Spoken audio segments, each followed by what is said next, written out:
And good morning, everyone. It is Monday. It is October the 3rd. We have made it to October.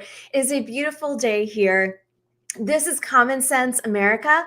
I am Eden Hill, and boy, do we have just a stunning morning for you. I am so honored to bring two amazing guests to you this morning, and I am eager to bring them over for you. First and foremost, we will have my dear friend from Brooklyn, Craig Syracusa. He is the host of Walk in Faith, and he's also the executive director for the Emmaus Center in Brooklyn, New York. So we're going to be bringing him over in just the next few minutes. And then also we will have Christopher Macchia. He is the New York tenor who has performed for President Donald Trump on many occasions. And can I dare say, you know how much I absolutely positively love Christmas. And I found his amazing website where we get to hear some of his beautiful Christmas offerings. So I may be pushing the holiday, though we are only 83 days from Christmas. I'm not counting or anything. But before Craig comes over to join us for the show, I wanted to also just go over a couple things. We have a phenomenal week ahead of us. And some of the things that are at the very forefront are first and foremost, this show, Common Sense America, was birthed out of my original run for State House in May.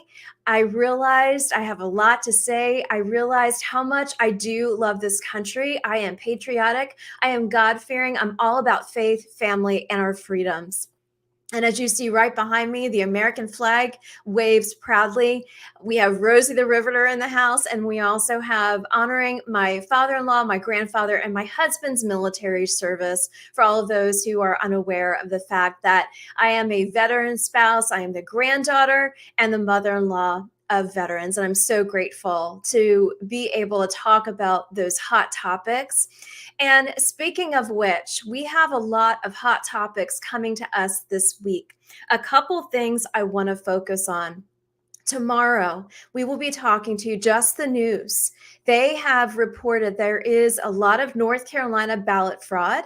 And as we have spoken about on the show, there's also fraudulent activity going on in the Tea Party in this local area. So we will be talking at the highest level of news as it comes to North Carolina fraud, voter fraud, etc.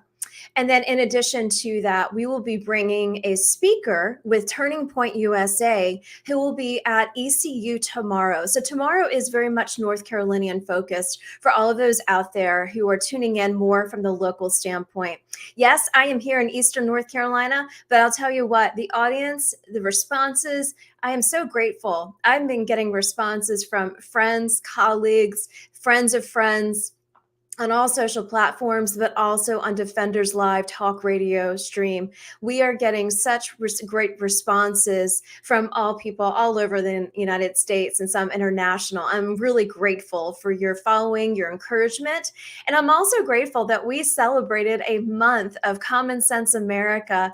And as you saw some of my social posts yesterday, I was really focused on just honoring and thanking God for just the amazing women who have come alongside of me. They're from all walks of life.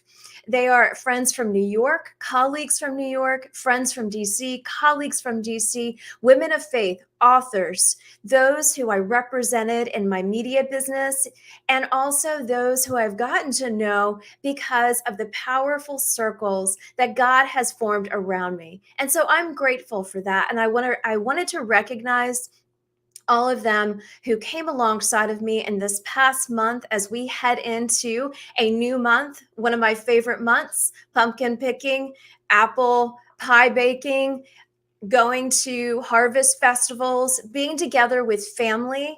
I'm grateful that I have all of these amazing women surrounding me. They are my tribe, as my friend Holly would say. They are my tribe, and they continue to support me, even if I do fall. And as I'm taking these baby steps to do this podcast that streams, and also as I do this radio show on talk radio that is live streaming on Defenders Live. I'm grateful for those who are watching me. I know there's a lot of you out there watching to see what I'm going to do next. And I'll tell you something, because I'm focusing in on the faith, on the politics, and on the family. I have a lot of people who want to come on the show. And I'm excited to say there are some people you will recognize from TV who are going to be coming on the show. I'm not going to give you any more teasers than that right now. But for those who are tuning in on live stream and those who are tuning in, I am just grateful.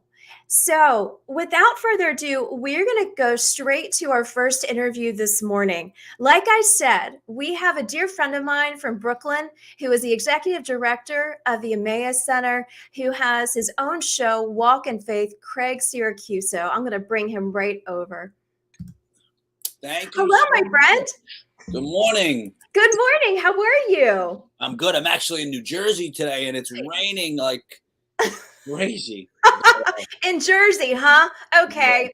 My mother, who's watching the show, will love that. Yeah, so either Brooklyn. I was in Brooklyn all weekend, but now today I'm in Jersey. Oh, okay, great. Well, thank you for joining Common Sense America. I tell you what, we were just talking about you and your work, but we were also talking about the fact that this show has really drawn in a lot of interest of the faith community, but also the conservative political community. And I'll tell you what, I was doing a little teaser to our audience, but we have some people who you will recognize that are eager to come on the show. And I'm so thrilled, but that's all the teaser I'm going to do for right now. Great. Well, I know one of the guests that's coming on, who I'm not going to mention. I just woke him up. I said, where are you? He's traveling around the world. So he's up and he's going to be on the show. I'm not going to say who it is. Well, I am thankful that you brought him to the show as well. And I'm also really thankful. I'm putting up your website and who you are. So thank you for bringing that to the show as well today. I'm really excited about that. But I want to talk about you. I want to talk about Walk in Faith. I want to talk about some of the great people that you have brought to your show and the work and what got you there. So let's first start off. What got you to this point in your career? Well, so I've always been in the entertainment business, very similar to you. Was in the secular world my whole life. Started off as an actor as a kid. Or young adult modeling, acting, and then transitioned into directing, filmmaking, producing. I wanted to learn every aspect of the business.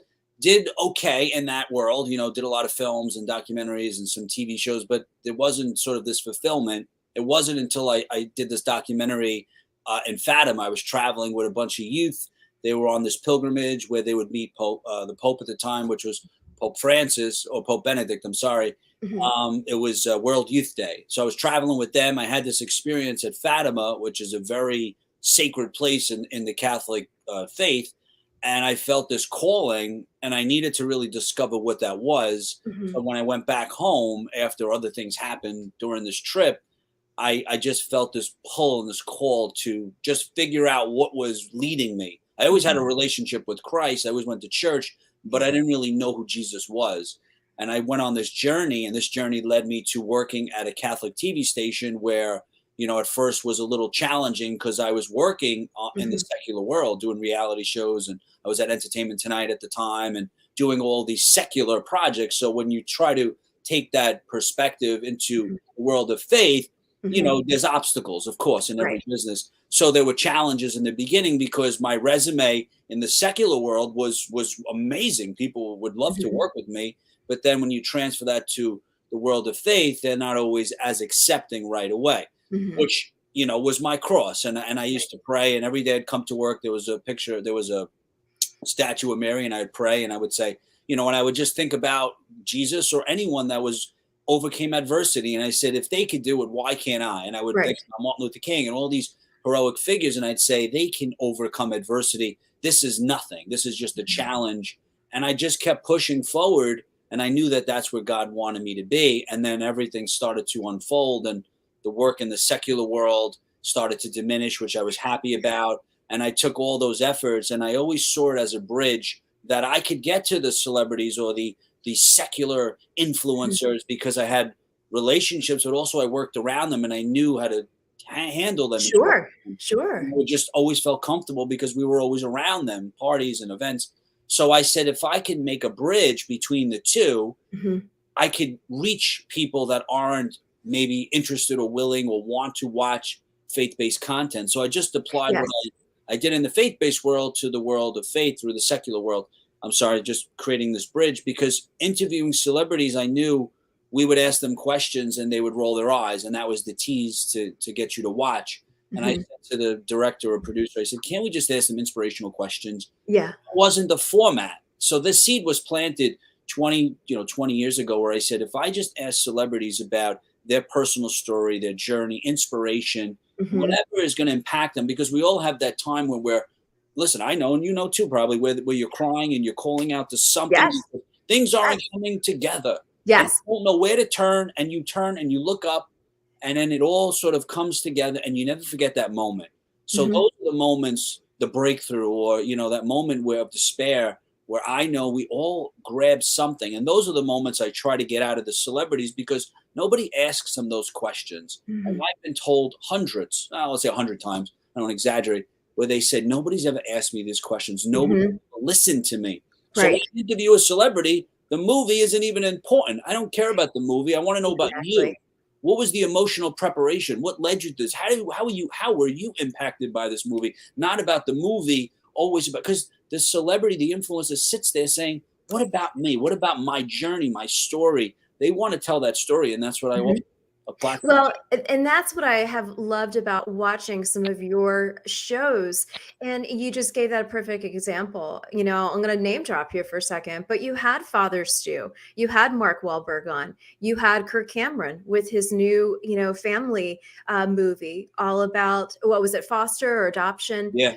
And and so you were able, and I want to talk about that for a second. Faith in Hollywood is something that I think we perhaps don't necessarily see. Mhm. We are constantly going 10,000 miles a minute. And I think the faith in Hollywood piece, and there's so many of those who are in the industry, but who have a higher faith. And that's what I have loved about your show. And you've been able to bring them and, like you said, sit down and talk about them. What inspired them on their journey? How has that been for you as you have been able to get such big names to be able to be a part of Walk in Faith? What has that done for you specifically in your journey? But what have you heard from your audience and how it's inspired them as well? I mean, for me, it's we build an instant connection, a friendship with these Hmm. celebrities instantly, because I'm vulnerable, they're vulnerable. I'm telling them my story, their story. So we usually become friends, or closer than Sure, just an interview. Um, sure. I mean, some of them, like Ted Danson, it was on the carpet. I remember asking him a question, and he Yeah. started getting very emotional, because I don't even know what I asked him, but I just was inspired. Like Dr. Oz, I remember interviewing him, Yes. and we became, like, not friends, but I see him at the Emmys. I would see him anywhere, and he gave me one of the best compliments. I interviewed him, and we hit it off immediately. And then we were at the Emmys, and he grabs me and he goes, Mhm. "Where's your boss?" And my boss is always a priest, so he goes, "Let's go find him." And we were up for an Emmy that year, and he was hosting it. And he tells my boss, like, just about just how talented I am, and this guy, and on about me. And I'm like, "This is Dr. Oz at the Emmys." And then I see him again, and I interview him again, and we just became like friendly. He's like, "I love your show." And so you don't know who you're impacting, because Mhm. they give me the questions, and I'm like, okay, and then I just toss them, and I'm like, Exactly. and I remember asking a celebrity a question, and you could ask them, "Tell me about the movie," and they have 5, 6 questions memorized in a row. And I'm like, and I'm just sitting there going, this is not what I was called to do. So when Right. I ask those questions, some of them, I mean, some of them do get annoyed afterwards. The celebrity's like, "Man, why are you asking me these questions? You're making me think," because they're programmed to answer bullet points, and they know. Right. So when you throw them off, they're like, "Whoa!" I mean, I remember, I always forget his name. He'll get mad, but one of the big celebrities I interviewed, and he got really annoyed afterwards. It was a private one-on-one interview in his hotel, but Dr. Oz loved it, and all these celebrities love it, and usually they cry because you know nobody's asking them these questions, and I do so much Mhm. research on them that I know about, Yeah. more than the average person. I spend Mhm. hours Yes. learning about these people, and it Yes. becomes part of me, and the Yes. audience loves that. I mean, Mhm. I had a guy call me the other day just telling me how I impacted his life, and I get a little nervous because it's not me, it's God, it's the Holy Yes. Spirit. it's not me. So I don't know how to take that credit, but I don't want to take away from the power of God. So I accept it, and I sit there and I say, okay, this is really because of you, not Mm-hmm. because of me. I just want to tell your story and not so concerned about mine or my work. It's God working through me. And it feels great to be able to be a vessel for Christ. Well, it's obvious. It's obvious. And the time that we have known each other and the workings of having some of my clients on your show and just the engagement aspect, it's very obvious that, this is all God. It's not of any human effort. It is, you are doing it by faith, in faith, and you have such a testimony in, being in Jersey, but also being at the Emmaus Center as the executive director. And I would love, are you able to talk a little bit about what you do there? Oh yeah, yeah. We just had I'm actually a little tired today, but we had a big show on Friday. Then yesterday I had another event, and I mean we have so many concerts. This week I have a concert Thursday with Jordan Sincere, and then Yeah. there's another one coming in, and then next week is. I mean, we have about 20 shows this month, so it's always on. Hmm. On Friday we did a show with Chris Macchio, who was amazing. I love Bocelli, but I think he's a little better than Bocelli. Yeah, he's just a really cool guy. He's a good friend of mine.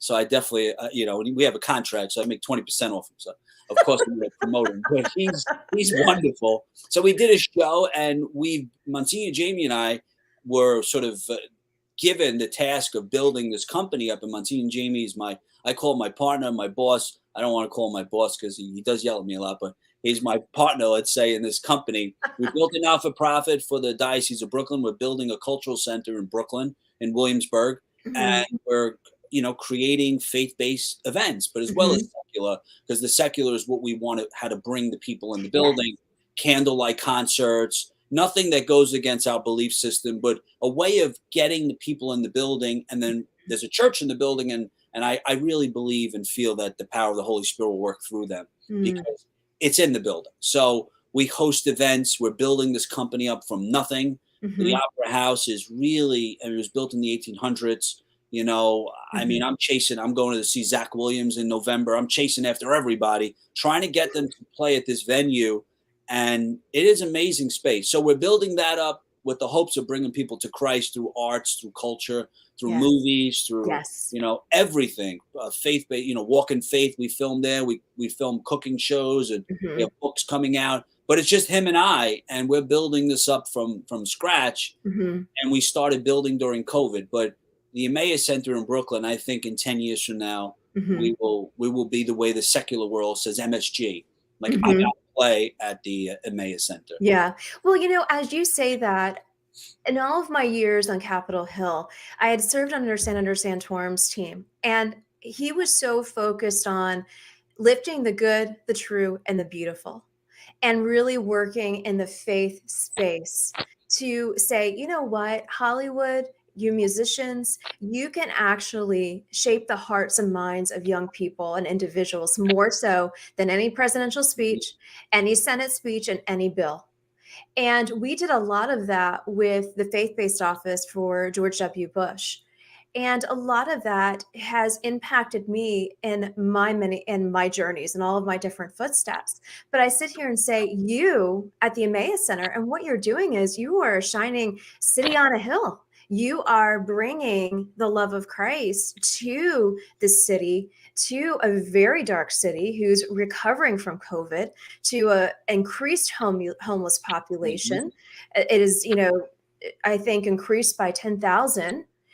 You have a lot of immigrants coming to the city, and there's just a lot of uncertainty. But you and the Emmaus Center and what you're doing have that opportunity to be that bright light, Mm-hmm. especially as we are headed into holidays. Holidays are hard for people, but you and the concerts and what you are doing is really engaging those and really helping those and potentially healing hearts and bringing those to the love of Christ, which is so powerful.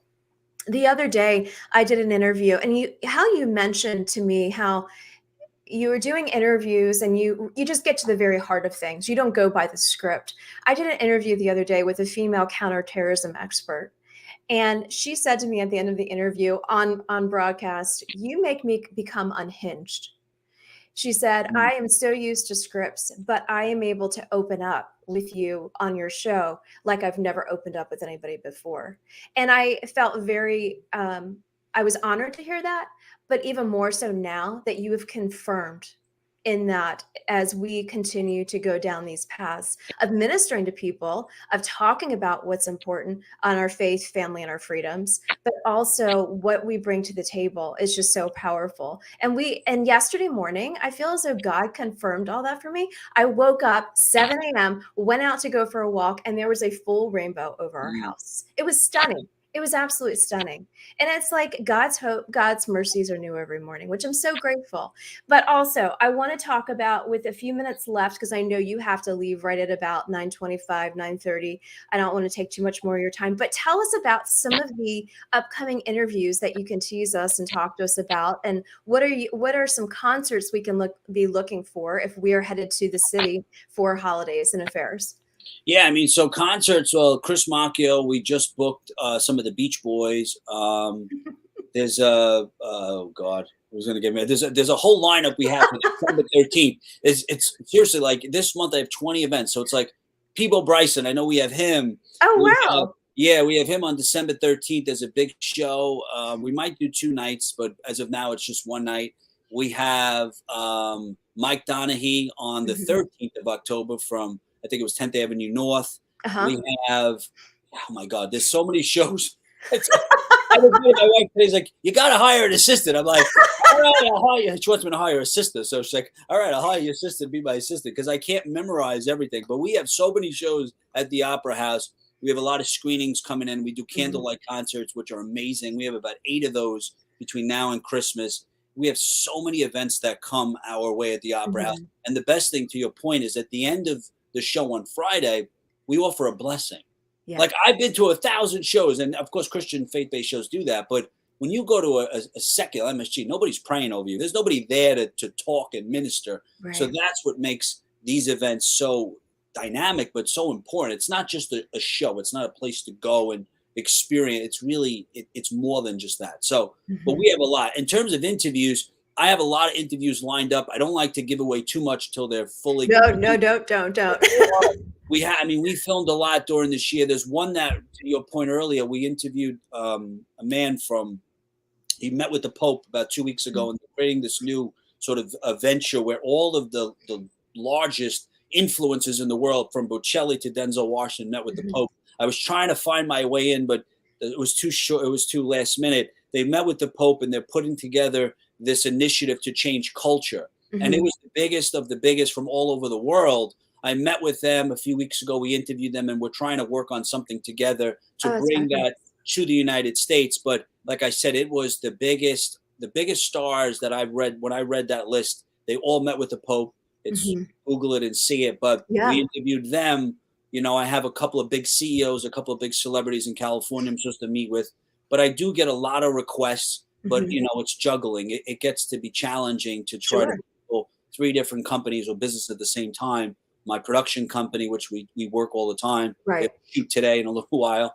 You know, the Mayor Center and Walk in Faith, and then a lot of volunteering and, I mean, cookbooks and all these things that come out, the cooking shows. So I juggle it all until something falls. But we do at the same time. I have a great virtual assistant for you. She's my virtual assistant, and I am willing to share her with you. I got to ask my wife. Literally, my wife this morning's like, when are you going to hire Carrie? When are you gonna? I'm like, all right, I'll hire your sister.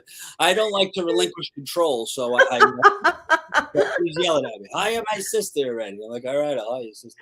I actually brought on this very amazing. She's a military spouse. She lives over not too far from us, but she also works with a former undersecretary of VA. And so she represents a lot of people, and she's able to get me some of these great guests we're going to be having later in the month, all through Christmas. Oh, wow. So someone that does that too. That would be great. I need someone that, because I'm reaching out to these celebrities, or they're reaching out to me, and I don't even say I have an assistant. Like, I'm reaching out to somebody in the Mets, and I'm writing an email like, hi, I would like you to be on my show. It doesn't always work that way. You need, like you said, I need to give control out. Well, I will gladly introduce you to her. She's just a beloved friend, but also a faithful assistant, and I'm grateful for her. On a final note, I know we have a few minutes before you got to go. So if you want, I'm going to go ahead and play your 4-minute clip on YouTube for people to see some of the things that you've done. Oh, And all right. Fine. and then you know what? I know you need to go to a meeting, so I'll let you off the hook early. Well, thank you. I have a Zoom at 9:30. Then I I got to know. I shoot. know. I remember you saying that.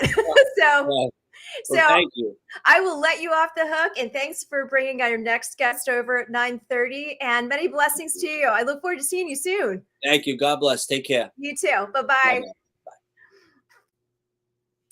And for all of those who are tuning in, that is my dear friend Craig Syracusa. He is the creator and host of the nationally syndicated talk show Walk in Faith, and he is the executive director of the Emmaus Center in Brooklyn. And with a few minutes left, I'm going to go ahead and play one of his clips from his show so you can get a taste of just the amazing work that he does.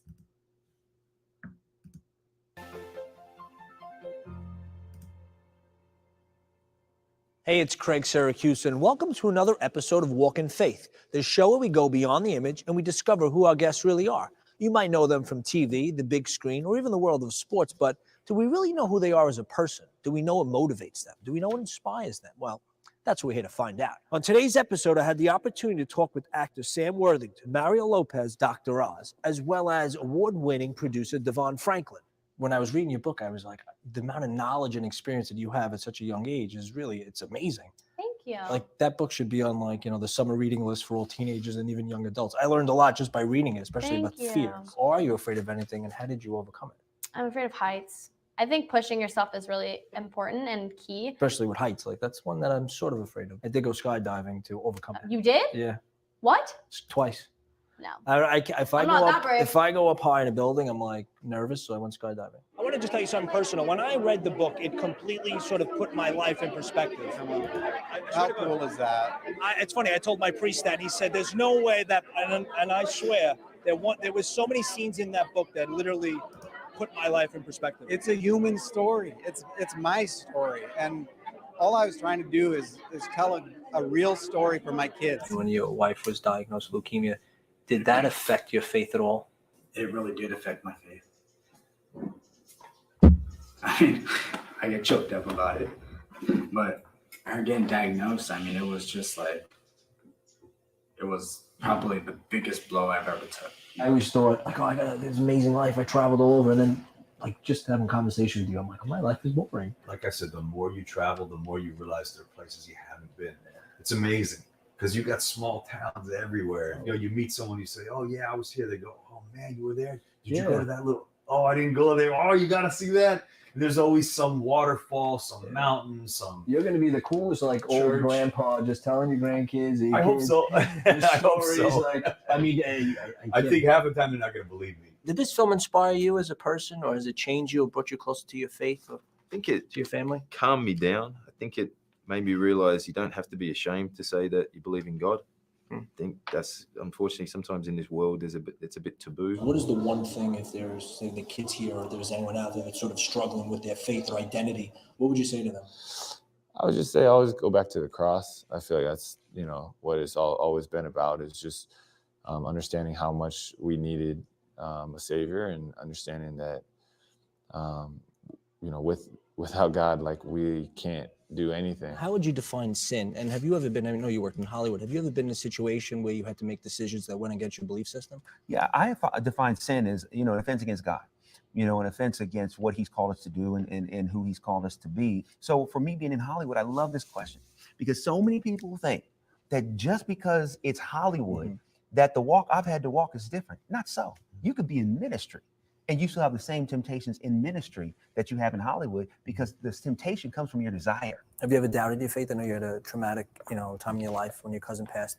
I've had, a few traumatic times in my life, and like everyone, I've never really doubted it. It's something you turn to, obviously, when times are tough. Or at least I have, and I think you question why certain things happen, but that's why it's faith, because you can't see it, and you have to believe, and you have to know that it's all part of the plan. We have the ability to inspire and evangelize through our words and actions. Until next time, thanks for walking with us.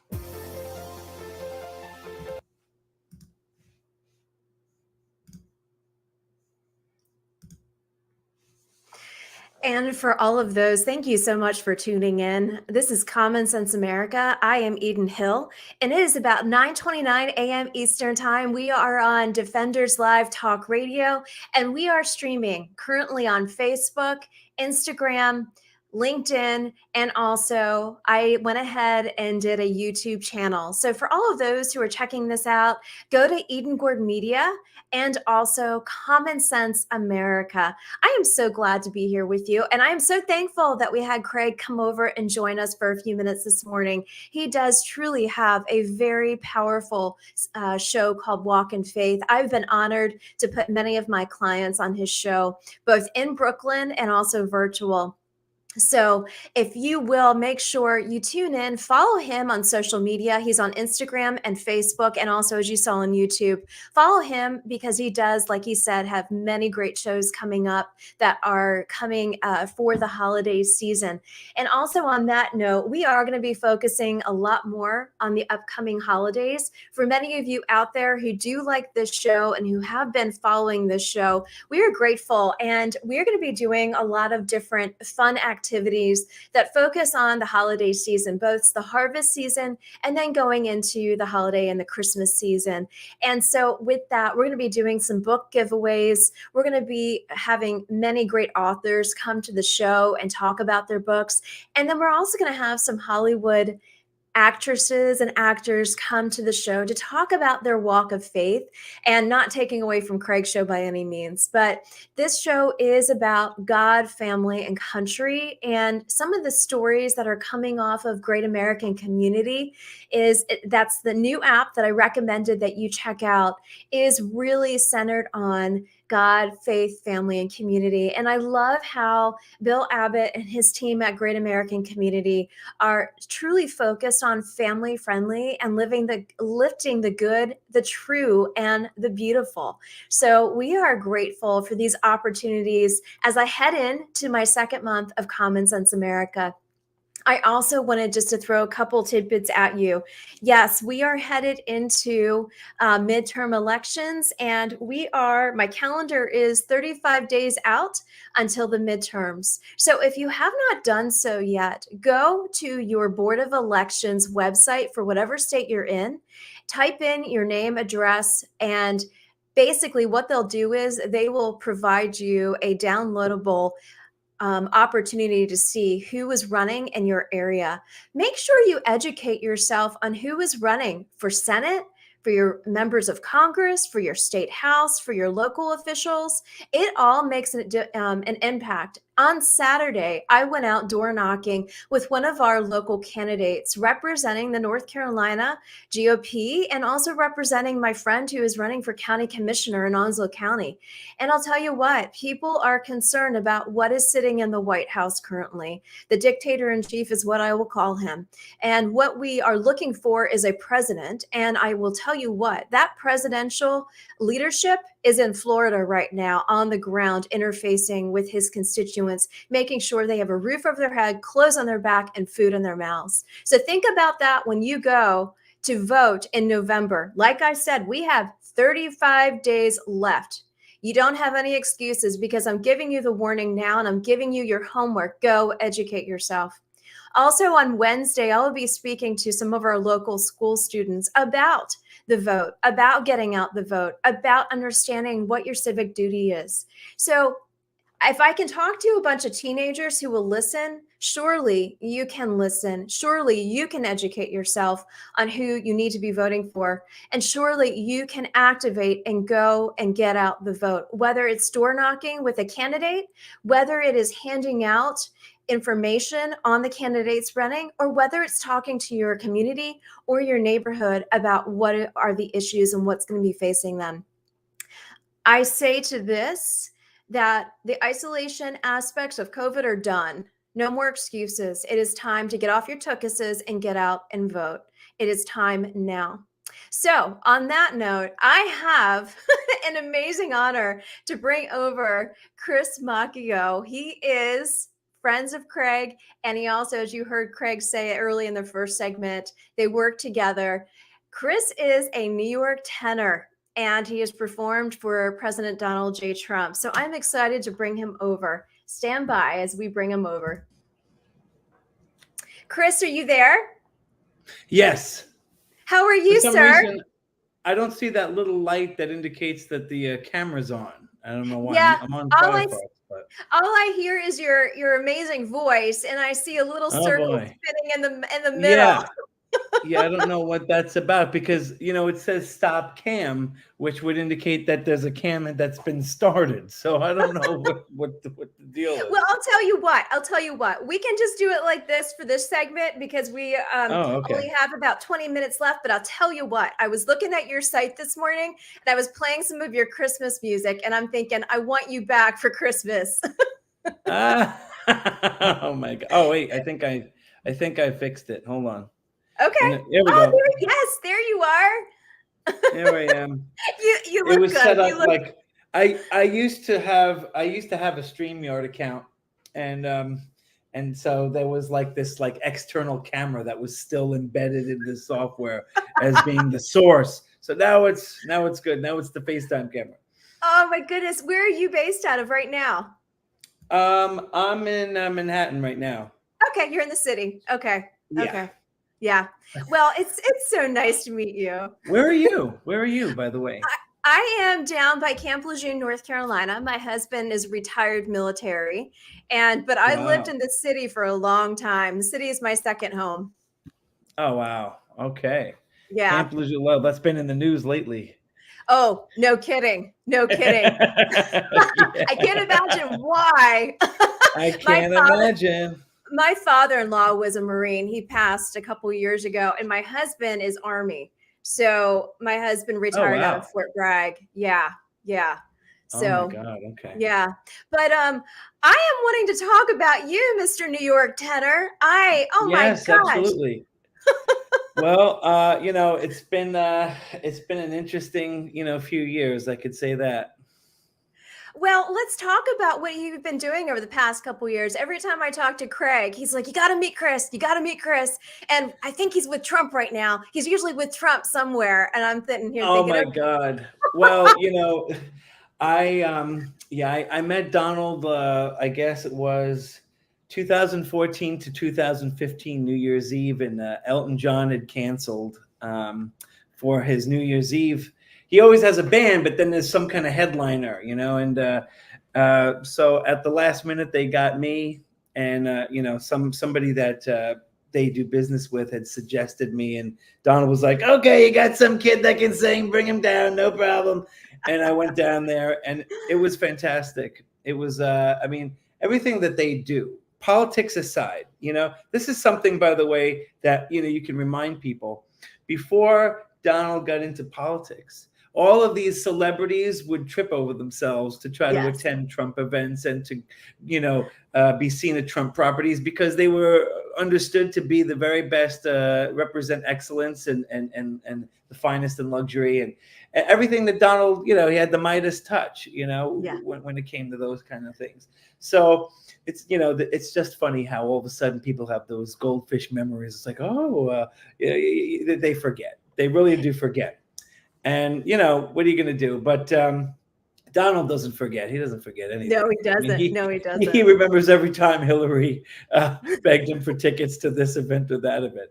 But anyway, it was fantastic. He introduced me after I sang. Everybody gave me a standing ovation. It was wonderful. And he introduced me to Rod Stewart. And then Rod Stewart's like, oh, you've got to sing at my birthday party. And I went to Beverly Hills, and he flew me to sing for his birthday party. It was me, Rod Stewart, and the Glenn Miller Orchestra. And, gosh. Everything's just kind of been, uphill after that. It's been a great ride. It sounds like it's just naturally unfolding for you ever since then, which is really neat to see. I don't know if Craig had told you I had served in the Trump administration. I was an appointee, and so I would. Oh wow! Yes, and I also ran. Oh wow, that's great. Yeah. Really? Wait, so Yeah. what was your position? Where? I was in the belly of the beast, what they call Office of Personnel Management. And Wow, got yeah, it. yeah. But I have done communications my whole career. And I was a senior advisor of communications for the Office of Communications. And I focused a lot on the military and veterans affairs pieces because OPM is focused on employment, and they had a huge outreach to our military spouses and a huge outreach to our veterans for veteran employment. So I was very much focused on that aspect. But getting to serve him and seeing what was going on and around the election fraud, the ballot harvesting, and then coming into, and that's what really finally drew the straw for me to run for state house. I said, enough is enough. I want to raise my voice. I want to get out there. I've been always behind the scenes. And so I said, all right, it's time. So this is where I've landed. Excellent. Excellent. Yeah. But with that, I heard your rendition of God Bless America for the Trumps at the White House. And of course, brings me to tears because I'm so patriotic.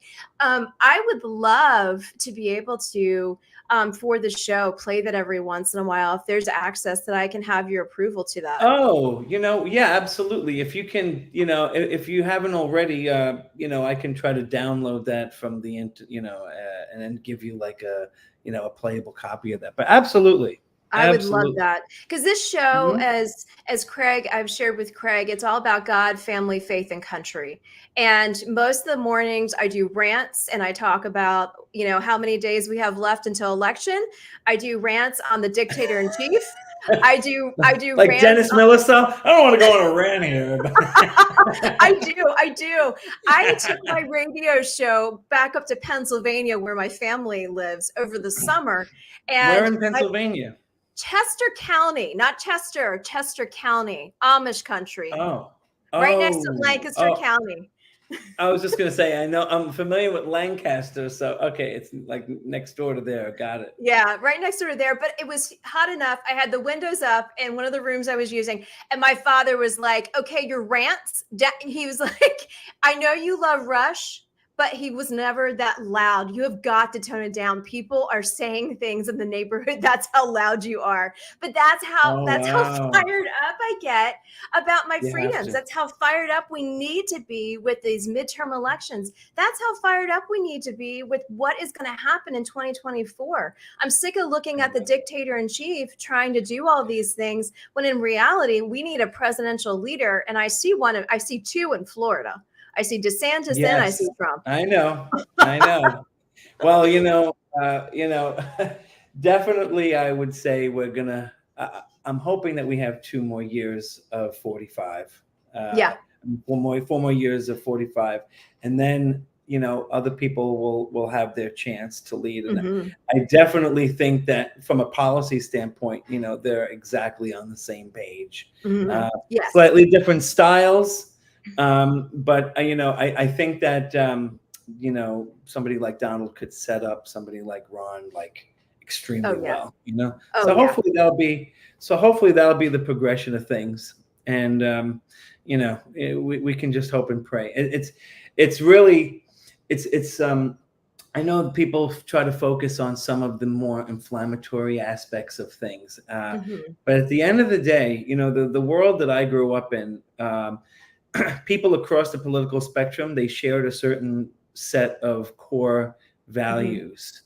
And to a large extent, those are Christian values. Those are Judeo-Christian axis. And, that's, we just had a concert at the Emmaus Center, and that's really, this beautiful opera house that they have put so many millions of dollars and thousands of hours of blood, sweat, and tears into is designed to be a space that people who don't necessarily think of themselves as overtly religious will feel comfortable attending a show, celebrating the arts and celebrating music. And while they're there, we hope that they will be influenced and inculcated with the Spirit of God, and maybe that can help restore some of those common values that Yes. we all grew up with and that now Yes. seem to be turned upside down. And Mhm. you can talk to, you know, a Democrat from 1982 would be Mhm. considered a radical extremist in today's Yep. political climate with the, you know, you could never put a 1982 Democrat, you know, on MSNBC. They would be, you know, they would be tossed out of the building in no time. Exactly. And that, I think that that's a real problem. Mhm. So No, I completely agree with you. I completely. I'm it's I'm not- really I'm Yeah. blown away by your political platform and just Well, I've been look, I've been politically, when I was in school, we had this little thing that they would pass out called a weekly reader. And I remember at 9, the weekly reader was discussing the Democratic primary, you know?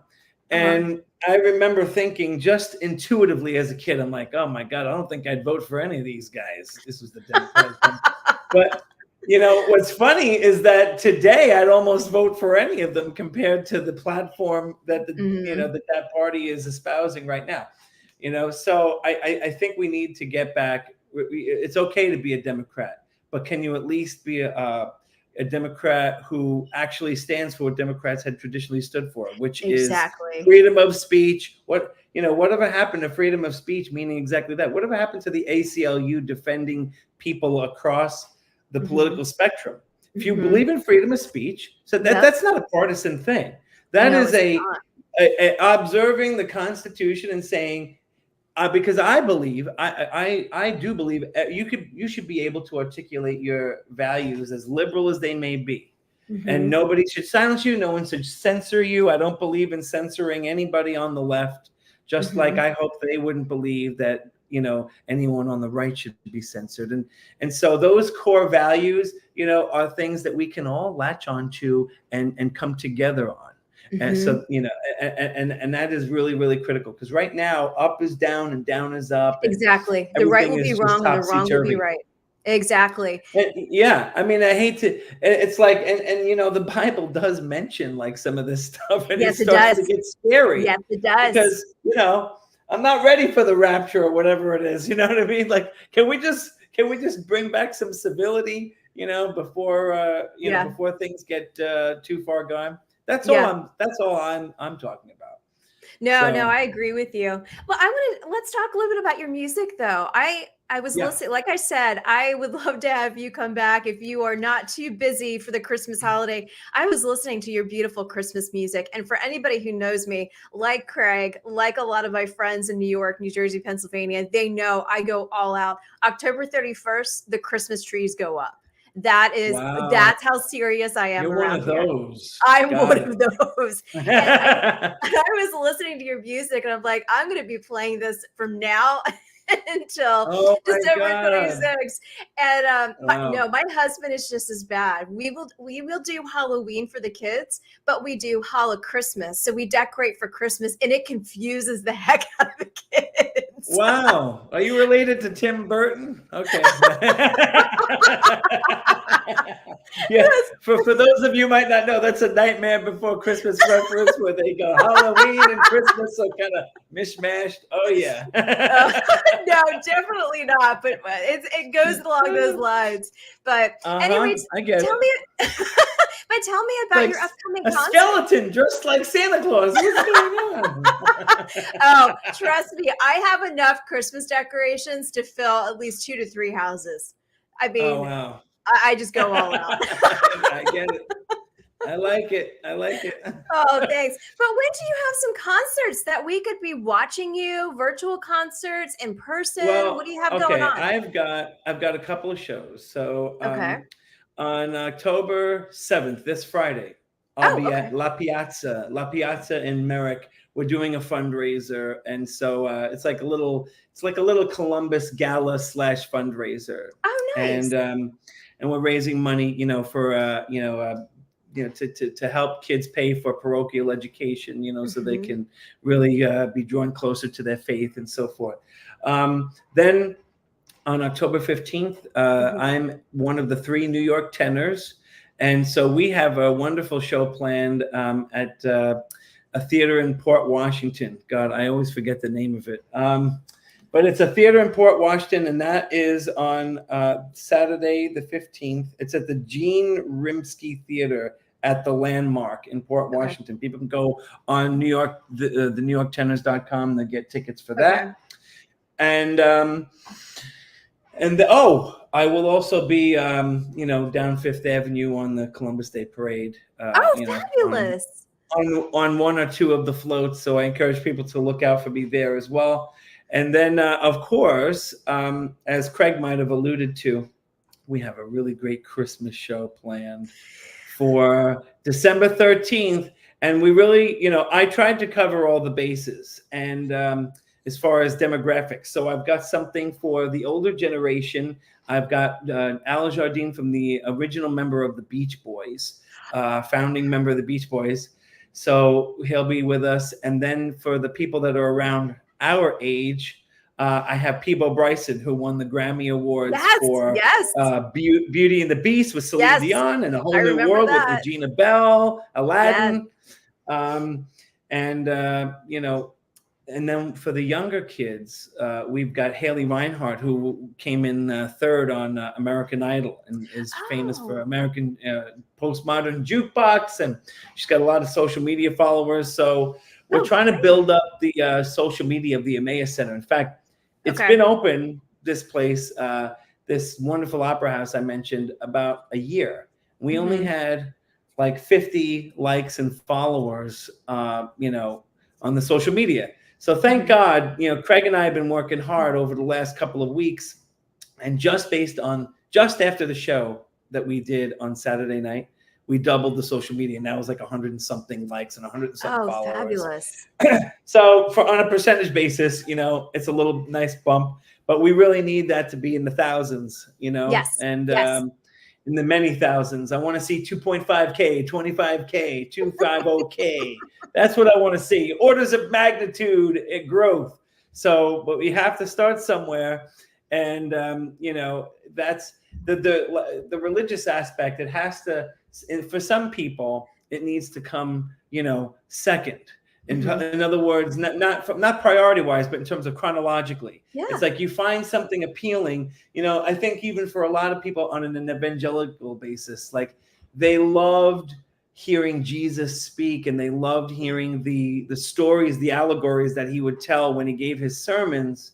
And it was only later that they, connected that more meaningfully to spirituality, to God. They liked the values that the man spoke of first in some cases. So we all have our own journey to our faith. And sometimes that journey will be the appreciation of beautiful. Do you know how many people have converted once they go to the Vatican just to see the artwork? And you could be, an atheist, and you walk through the Vatican doors and you see, like, Pietà, or you see the Michelangelo's ceiling and the Sistine Chapel, and then you think only God, only something higher than ourselves could serve as an inspiration for these kinds of wonders to manifest. And that is one of the most essential tools of art. Art kind of goes both ways. It is both an expression of religiosity, an expression of God's grace, and it brings people more towards their faith and more towards God. As a result, it's a mirror reflection. So it's not just a one-way street. That art that God allows us, that blesses us with the talent to produce, can actually bring people closer to God once they experience that art. And that has been, I think, one of the core tenets of my career.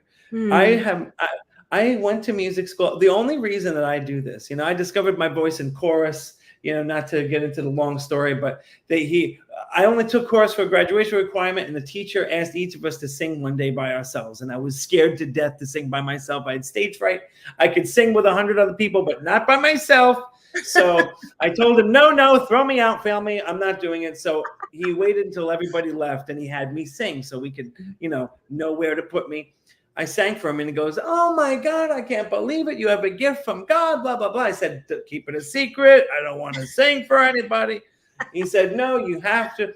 So right then, I went from being completely introverted and academically focused. I would just want to be left alone in a library somewhere. Yeah. And all of a sudden, I had a reason and a means to actually reach out and connect with people. And it's been such a powerful, meaningful experience. And the way I have thought about my career, I really want to do something other than just get some accolades, have people tell me what a beautiful voice you have, Christopher, and you know, I'm not looking to become, you know, famous for the sake of being famous or wealthy for the sake of being wealthy. It's really what you do with those resources. Yes. Fame and notoriety is a resource. Somebody like you, they have a platform, they can reach people, they're an influencer. And with that power comes a responsibility to do something meaningful with it and not just be self-serving. And that's really how I conceive my career. I say, okay, if I am blessed with the opportunity to reach a lot of people because I've been given a voice that draws attention or has a certain effect on people, then to what purpose can I put that talent? And I have always been such an old soul, even from the time I was very young. I appreciated what I believed to be beauty and innocence and truth in our culture. And I grew up with, for example, sitcoms. Where the emphasis, every episode was written around trying to get across some kind of moral lesson. And then, you know, at the end of the episode, the dad would take the son on his knee and summarize what the lesson to be learned was. And I think we've gotten away from that. You look at the sitcoms and it's all, you know, these like jokes about our sexuality and vulgarity.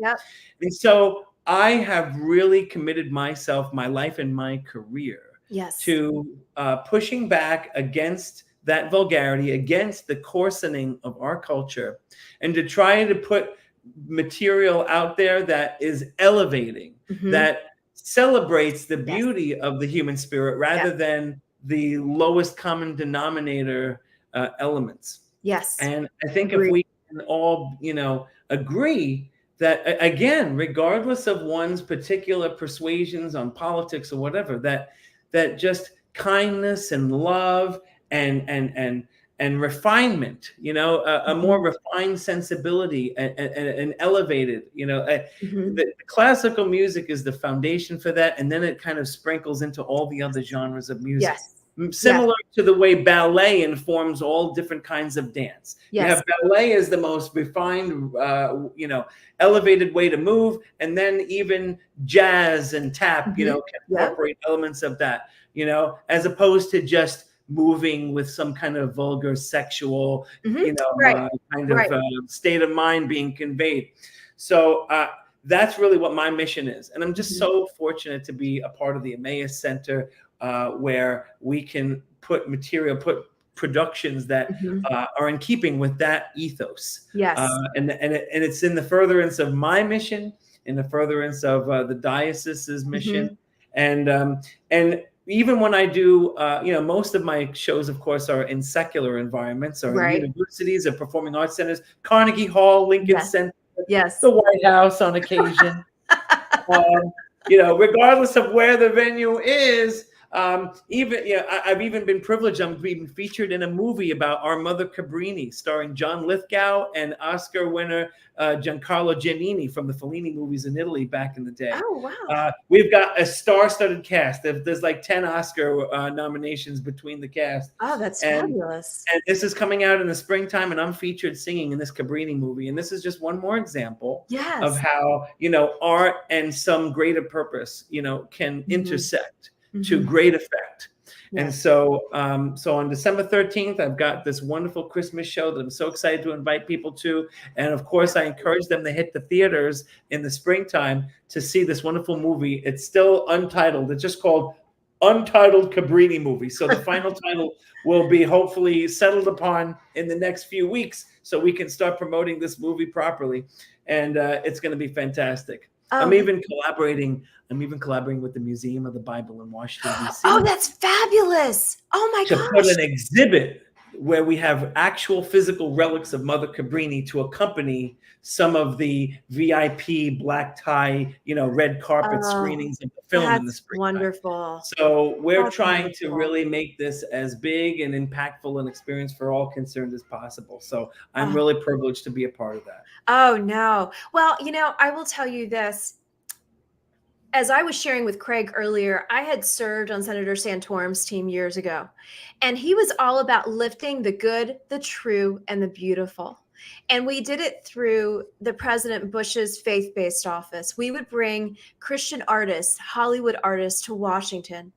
And we said, you know what? You have the power through your acting, through your script writing, through your music, your lyrics, to be able to shape the hearts and minds of the culture. Whereas any presidential speech or any Senate speech, they remember the music, they remember the cultural aspect. And you hit that nail on the head. And I continue to carry that with me in a lot of my work, because at the end of the day, we are shaping the hearts and minds of the next generation. And so I'm just so thankful for what you are doing at the Emmaus Center. And I am going to see if I can get my husband up on a train to come up on December 13th. You're going to have to say a couple prayers for me on that one. But I would love to help you and Craig and promote this and really push it out, get as many social media followers as possible, really promote what you guys are doing. And also offline, I will introduce you to my social media marketing guru who served in the administration and helped me on my campaign. Phenomenal. I think she could do wonders for you guys to just really push it and elevate it. So, absolutely. But at the end of the day, it is actually 10:01 a.m. Eastern time. My show is at the end, and it has just been an honor to have you, Chris. Thank you so much. God bless you. Thank you. Thank you so much for having me and doing what you do each and every day with these wonderful casts. This is really terrific. Oh, thank you. Well, thanks for joining Common Sense America. I can't wait to have you back. Thank you so much. I'll see you soon. All right. I'll see you in December. I'll see you in December. God bless you. Bye. Bye. And for all of those who are joining Common Sense America, I am Eden Hill. Wow, what an amazing way to start off Monday, October the 3rd, 2022. Tomorrow, we are all about North Carolina. We're all about ballot fraud. We're all about just the news. And we're also going to be talking more in depth about what is to come with the November midterm elections. And then we have a special guest coming to you. It is Brett Oob. He is the author of The 12 Steps to Boundaryless Successes. And he is going to be speaking at Eastern Carolina University tomorrow night with Turning Point USA. We have a great show again for you tomorrow. God bless you. And remember, put on that full armor of God. It's time to get to work.